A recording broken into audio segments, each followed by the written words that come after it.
Hey everybody, we are Martin, Robert, and Francis, and this is Snakes and Otters, a pointless discussion of eternal questions. Get ready, we're about to live in your head rent-free. Hey everybody, welcome back to Snakes and Otters. This is episode 24. I'm Martin. I'm Robert. And I'm Francis. This is another road trip episode. We are back at the beautiful St. Meinrad Archabbey in St. Meinrad, Indiana. We've also made a trip today through Sacramento, Kentucky. Yes. To very quickly visit what there is of the Sacramento battlefield. If you're not familiar with it, join the club. You know what else is. Most people aren't. That's right. It's a great little town. Nice little town. Yeah. It was a cavalry skirmish in December 1861. Wasn't all that much, but it was interesting. Yeah, it's about 800 people total. But it's notable because it's thought to be really the first time Nathan Bedford Forrest was in command during a combat action. So it was really fun to drive through Sacramento, Kentucky, and then come up here. We are fresh from Vespers and from a giant German meal at Schnitzelbank in Jasper, Indiana. So it's been quite a day for us. That's right. Hopefully we won't nod off during this episode. At least not all of us. So, as I mentioned, this is our inaugural stab at the Code of Honor episodes. And again, it's going to be more than just movie quotes and fun things like that. We really are going to try to bring up some stuff that means something to us personally. You know, during the Tom Moore episode, I really pushed the guys to talk about what Moore meant to them personally. And so that sort of was the inspiration for this. There's things that we go by, things that we are important in our lives, and we wanted to talk about those and hope that it meant something to you too. Yeah, all of our quotes aren't really cool quotes. They actually have a background to them. They say something. Mostly. Mostly. Occasionally we'll throw out stuff. Monty Python's an exception. We're going to throw that out from time to time anyway. But most of these things, they actually have some heft. They have some meat. They make a statement about what we believe to be good and right or not with regards to the universe, and that has merit.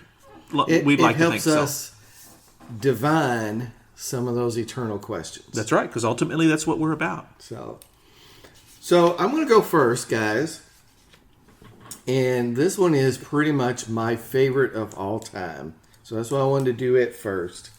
It's a very famous, well, I don't know. It may not be super famous, but you may have heard of the person who wrote it. And that's P.J. O'Rourke. Oh, yes. This is one of my favorite quotes that you ever say.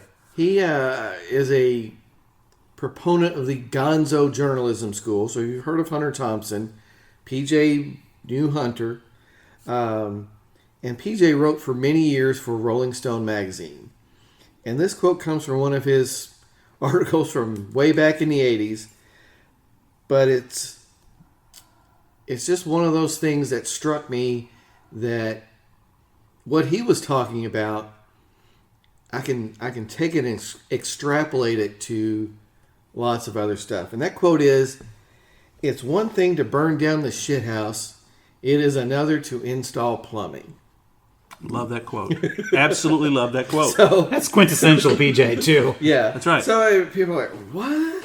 Yeah, it's got a biting edge to it, but it cuts deep because you get. Oh right. Yeah, he is so on target with this. He's on target with it, and what it means to me is, you know, we all have those days at work when everybody's just griping. Yeah, everybody's complaining, everybody's bitching about something.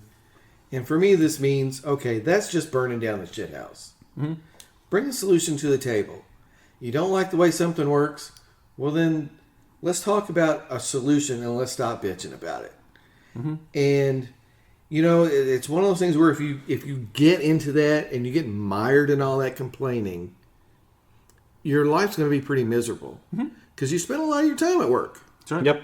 You know, it's a family too. Yeah, well, all your coworkers are like a family. They're all there, all of different personalities. But you know, it's not just at work. Complainers are often complainers, and I pity them. I really do, Yeah. because I do believe that is a recipe for unhappiness. I'm not sure why it is. We could probably go into the psychological things about it. Well, it's what you focus on is what your life is. Yeah, it's if like you focus you are what on, you eat. It's the same. Yeah. It's the same premise. I think, therefore I am. That's right. Exactly. I mean, that's literally what. Yeah. that is. Oh, Descartes. Very good, sir. Awesome. We didn't even. That's not even one of your quotes. No, but it's not. It's But it's great. on your Wow. list. See, that's what happens. We put something into the pot, and we all start cooking on it. Yeah. Sometimes more chefs do make a better souffle. See, we're just all over the place. Not with that stuff. us men eat souffles, but you get the idea. Well, that's Well, it's a stew. And Stew, yeah. It's a stew, and I've put in some meat, and he just put in Some taters. some nice taters, and you're putting in some wine, and it's going to be good. Absolutely. It's Yeah, gonna be that's right. good, Yeah. It always is a triumph deluxe when we're finished. But that's just one of those things that anytime we're in gatherings at work or things that are hitting me at work, big trainings, things like that, it's always in my mind. And again, when you first say something like that, people kind of, okay, the computer guy's kind of weird. But then you explain it, and then they start nodding their heads. Oh. Yeah, that's right. And Absolutely. really, to me, first thing I think that is not even work. I think of that as just the current social and political climate. Yeah. That's correct. We're busy burning down the shithouse all year round. You right use now. that as one of the closing quotes on your email signature. Don't I you? have, yes, in the past. I was Yep. going to say I don't know if you do it right now. Well, I cleaned it up. Well, you don't use the S word. It's the outhouse. Yeah. Okay. But you have One to thing do to that. burn down the outhouse, it's another to install plumbing. But it's one thing to denigrate, it's one thing to criticize, it's one thing to try to bring down. It's much harder to create value Yes. with your actions, with your words, everything. It's much more difficult. Yeah, it's much easier to see what's wrong with what's going on than it is to offer a solution.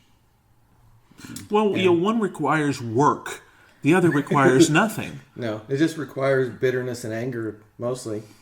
Yeah. Now, you would not consider people that do this to be necessarily pessimists. It's not that type of thing, Yeah, right? it can be. It very Might much be, can. but it's it's those constant gripers and complainers, and it's like, well, yeah, but what are you going to do about it? Yeah, I think there's a lot of categories of people that can fall into this. I mean, the hey, you kids get off my lawn kind of guy is going to dip into this pool every once in a while, too. Yeah, which we've decided we're not that.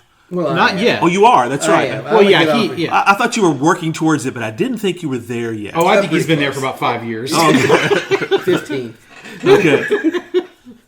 But, we can all fall into that trap of wanting to burn down the outhouse. Because part of that's just venting steam. Yes. But- it's quotes like this that once you have chewed, swallowed, and digested them, as Shakespeare would say, they become part of you. Yeah. And you have inoculated yourself. How's that for a good word? Yes, on that's this? right. Inoculated yourself against this toxic behavior. Yeah. Because he's right. Robert's right. There's nothing wrong with letting off the steam, but once you've blown the steam, Right. okay, now it's time to get to work. Think about some way we can address this. Right. And If you're going move to on. burn down the outhouse, by God, you either better have plans for a better new one, or you better have that Well, plumbing that's on right, order. because Yeah, you better have ultimately, the pipes on order. this, by the way he phrases this is not about letting off steam, because that's harmless. Burning down the outhouse, if you've ever done that, or have known of something, or even just think this one through a little bit. What is your alternative once the outhouse is gone? And you'll see the pickle, the serious level that this sort of a thing rises to. This is not for your garden variety. I just want to complain because I'm feeling bad. This, when you're burning down the outhouse, it's bad business. Yeah. Nobody likes the person who did that. Yeah. And it came to mind, this is, you guys are going to, like, whoa. But we're in Vespers, Yeah. and I can't help but think of trials and tribulations of current denominations. Yeah. I mean, certainly the Catholic Church has issues at this moment, Yeah. but other denominations do too. Well, sure. They're shrinking. Oh yeah. There's much criticism of faith and religion out there. Oh yeah. The nuns, as in NONES, as in people who profess no religion, is the only growing denomination currently. Yeah. And that's a statistical thing, and it is exponentially growing. Yeah. To me, that's the same deal. Yeah, that's right. Those people are burning down the outhouse. Ooh, this and is like, really good. Hey, why can't you be constructive about people's faith? Be respectful. If you can't get there, at least be respectful. Understand the beauty of what's going on around you here. This is a lovely place. These are a group of men here at Minor that are completely dedicated to this life. Yeah. You know, a cynic could look at it as they're throwing their life away.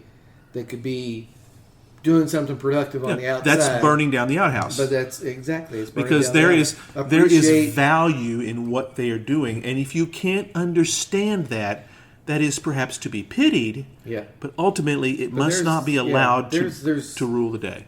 You know, a modeling, a mentorship, an example of life there. That's worth examining. Anyway, well, yeah. Perhaps it's not for everybody to emulate, of course, but it's worth examining and thinking through. Okay, there might be something here that even though I'm not going to adopt this lifestyle, these men have a stability and something to their lives that I could look at. Absolutely. Well, the Benedictine rule, and these are Benedictines for those of you who may not know, and it goes to the rule of Saint Benedict, which was 1,000 years ago. But basically, it's prayer and work. That's what they do. They do the two together, and they don't consider them a dichotomy at all. There's that word again we love to use, but they consider it to be absolutely integral to the human person. And so few people see value in work, seems like, anymore. Or prayer. Yeah. And work has a special dignity. Absolutely. Oh yeah, and we could talk a long time on that subject. Absolutely. That might even be its own episode. Yeah. The dignity of honest work. Of honest work. Yeah. Yeah. So tell my kids, hey, look, just put the work in. It's all going to work out in the end. That's right. No matter what else is going on, you think somebody got something you didn't get, so what? Just put the work in on what you're doing. Yeah. Because if somebody's asked you to do that work, there's a reason. That's right. Otherwise, they wouldn't have asked you. That's right. So may not be yours to understand. Yeah. Put the work in, everything's going to come out. Well, we tell our children all the time that it's not necessarily the degree you get. It's the fact that you get one from a reputable four-year college. That's really what it's about in many ways. For an undergraduate degree. Yeah. And it's not that you are smart. It's that you're able and willing to do the work. Do the work. That's what it says about you in society. And that's why it's an advantage. So, Francis, you had something we were going to move on to. I had a quote that's very, very similar to yours. And as possibly one of the resident Star Trek episodes here, you'll hear Star Trek quotes from me all the time. Sometimes they just do so well. I thought he was going to say sometimes they just pop out. Well, that's very true too. Oh yes, oftentimes in common speech, and you guys know this very well. Occasionally, Spock will appear, Kirk will appear, Picard will appear, and it's easy to dismiss that, but a lot of that stuff is really good writing. That's right. I always try to give as much of credit to the actual author. It's not always possible, right? But screenplay credits can be difficult, but sometimes not always from memory. Sometimes I can. Some of the earlier original episodes, possibly, but this one is from Star Trek: The Wrath of Khan, which is arguably the best of the original movies. They all have their advantages. They're all good. I even love Star Trek: The Motion Picture, believe it or not. I actually do too. I think you and I are some of the few people that like it. Well, even though it's not an action episode. It's a make you think film. It is very much so. Oh, and there's actually some really good anthropology and philosophical approaches in there that are kind of antithetical to Gene Roddenberry's position, and yet he wrote the damn thing. Yeah. Go figure. Yeah. We could talk a little bit about that. To be sure, there are some whole segments you could cut out of that movie and not miss. Nevertheless, if you But were, it's a if good you were a movie. Star Trek fan, the whole scene where Scotty takes Kirk over to the Enterprise and you have these long, loving looks, many people have said that's boring. If you're a Trekkie, it's nearly orgasmic. Yes. I'm sorry. That is a tone deafness to the genre and to the franchise. Yeah. And I'm kind of going down a rabbit hole here, which we often tend to do.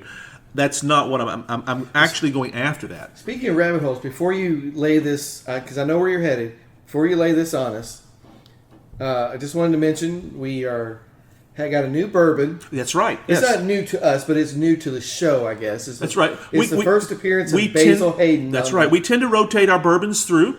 Many will always repeat, but we're always trying something new. And Basil Hayden is one. And Robert, you said it's the first bourbon you ever had. I believe so, Yeah. yes. And this was many, many years ago. 25 years to be 25 exact. years ago, 1994. And one of the reasons that I buy it and bought it then, I'm pretty sure, is because Basil Hayden, who was a distiller in about 1796, mind you, here in central Kentucky, he is my direct ancestor. Through my father's mother's side, he's my fourth great-grandfather. Now, me and thousands of other folks. Don't get me wrong. It's You not don't anything- have a stake in the. I have no stake in the company. No, that's a No. totally different branch. Which is crying shame. Well, that's correct. But I mentioned that because as we were shopping for Basil Hayden, we came across a bourbon called Rabbit Hole. Yeah, and we were talking about how we tend to do that Well, so oftentimes. That's a good one. That should almost be the official bourbon of this show. almost. Well, I don't know. There's too many good bourbons to officialize anything. that's true. We still haven't gone back around to the Angel's Envy that I enjoy so much. Well, But it's- Basil is tremendous. Yeah, it's stuff. Basil tonight. It's one of their very, very It best. is so smooth. It is indeed so very smooth. It's one of our favorites here, among many others, of So, course. your quote, we have ahead. danced around it. Yes, Yes, we go have. ahead and hit I am us. building anticipation for it. Star Trek II, if you know the scene, it's about the Genesis device. And it's a brilliant way of talking about the creation of life by artificial means, which, of course, always is relevant to us. I mean, it's been something we've been trying to do since the dawn of time. The stories of Frankenstein and Jurassic Park and many others go back to that same thing. idea. Humanity cannot be God. And in the context of the story, they are, in fact, do that very thing. They create a device that can actually create life. And as you might suspect, Spock and Dr. McCoy have a bit of a debate about this. It's one of the great humanizing moments of that movie that's full of action. But this is really kind of gets to that philosophical core that all good Star Trek should at least touch on. And they're talking about this, and and McCoy, as you might suspect, says, "No, wait a minute. You can take this Genesis device, put it on an uninhabited planet, and it will create an habitable planet. What if you do it on a habitable planet?" And Spock says, "Well, such life would be destroyed in favor of its new matrix. Its new matrix. Do you have any idea what you're saying, Spock?" He says, I am not trying to evaluate the moral implications here, Doctor. As a matter of, and here's my quote, as a matter of cosmic history, it is always easier to destroy than to create. And of course, McCoy says, not anymore. Yeah. Now we can do both at the same time. And therein lies Really, that... Doctor, you must learn to govern your passions. They will be your undoing. Yes. Okay, sorry, I went off. That's all right. We could easily do that. Logic suggests. Yeah, we said We we asked him weren't for going one to. quote, and he gives us the entire freaking scene. And that's just the way we work on here. That quote, But the reason that quote is so good, it's not just that philosophical piece that goes back to that heart of humanity.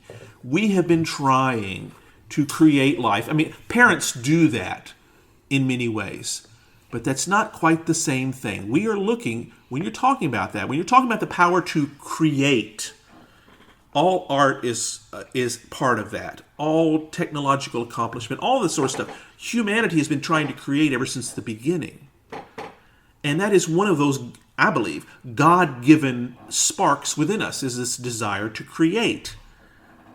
And yet, too often, destruction is all we can manage.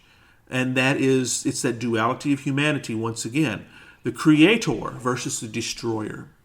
And it's a crying shame It's very similar to what you're talking about. Right. Yeah. That destruction it's something is else. so easy. It's often that's all we bother with. And we forget, as you say, it's a lot easier you should be installing plumbing. Yeah.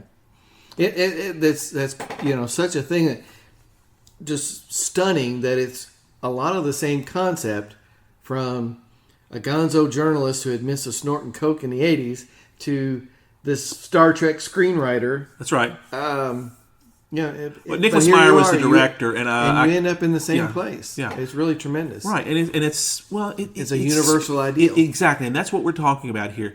It's something we humans constantly wrestle with. Is that fact? Are we a creator or a destroyer? And the answer, of course, is both. But we have choice at any given moment which one we decide to be. Yes, sometimes you do have to destroy to be able to create. So hopefully it's not the outhouse before you've installed the plumbing. Well, that's kind of the philosophy we're talking about here. The pipe and all the fixtures and everything ready to go when you start bulldozing. Yeah, these are very profound. They're also very practical in the sense of let's.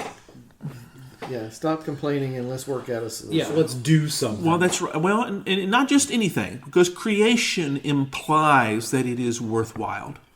It is worth doing, value. and as does your quote here, because modern art market would apparently disagree with you. Well, perhaps, but and when you speak of the concept of installing plumbing compared to an outhouse is an enormous I tell you what, and you want to take it. That's a great example because when you think about it, where would we have modern society without indoor plumbing? I think not. No. Well, that's correct. As I said in the Disney movie Hercules, indoor plumbing, it's going to be big. Oh, you betcha. That's right. Yeah. I mean, that's a game changer. So, out of the ones that I have here on my list, I think the one that I'm going to go with is a nice follow-up to this. Oh, good. Cool. Excellent. So, because we talked about, stop complaining and do something, but do something good. That's ultimately very well put, sir. That's exactly what we're talking about here. Yes. Right. So, this is my quote from a man called Napoleon Hill. Now, Napoleon Hill, he was a journalist, and he was introduced to Andrew Carnegie back in the 19-teens, give or take. Mm-hmm. Interesting. Okay. And he was... wrote a series of books, right? Well, not a series of books, but many books, yeah. And they're what we would call today self-help books, motivational books. Right. And he was, after this interview, Andrew Carnegie said, if you will take on this project, I will give you letters of introduction to important people who are thinkers, movers, shakers, and what have you.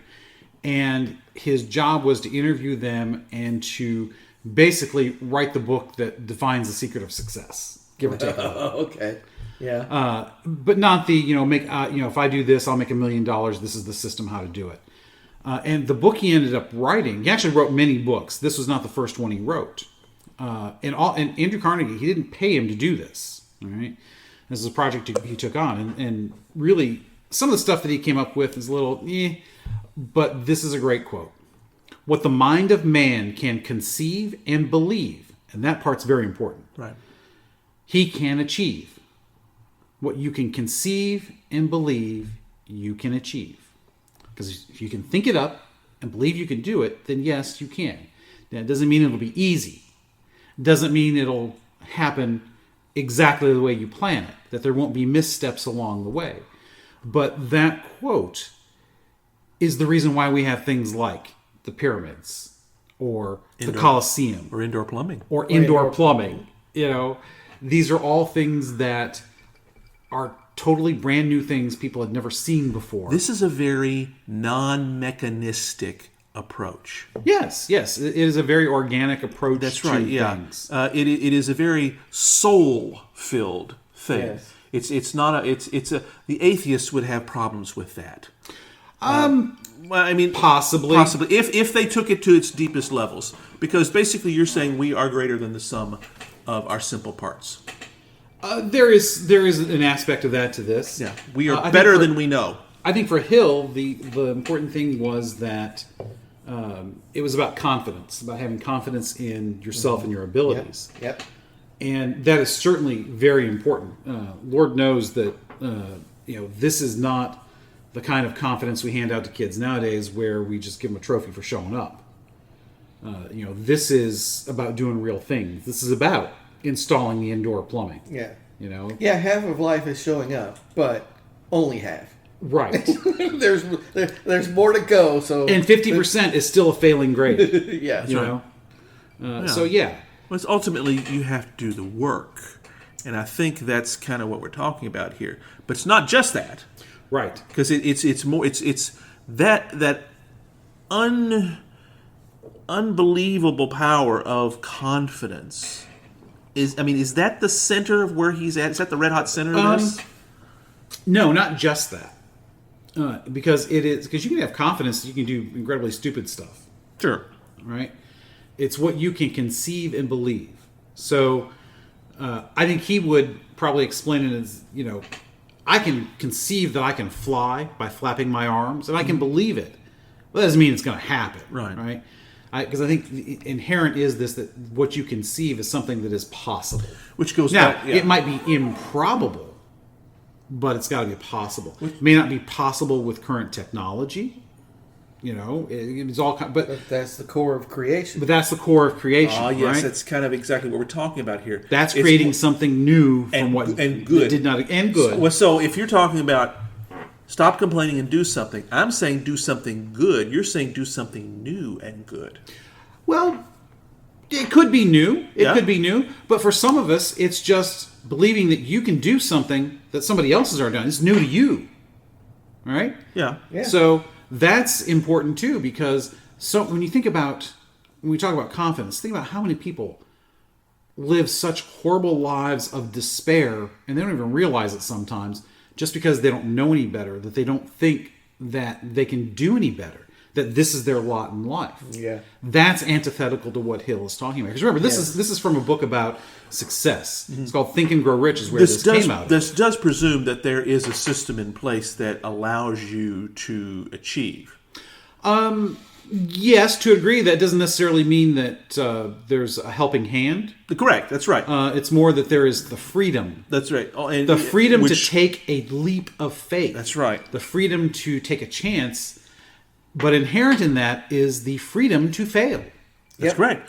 Ultimate. So That's which kind of goes back, and this is probably another episode, another series. But the importance of freedom with regards to creation is essential. Yes, because in this quote, it's not he will achieve, he can achieve. That's right. The possibility is there. Yeah, we're not self-determined. I mean, we are self-determined.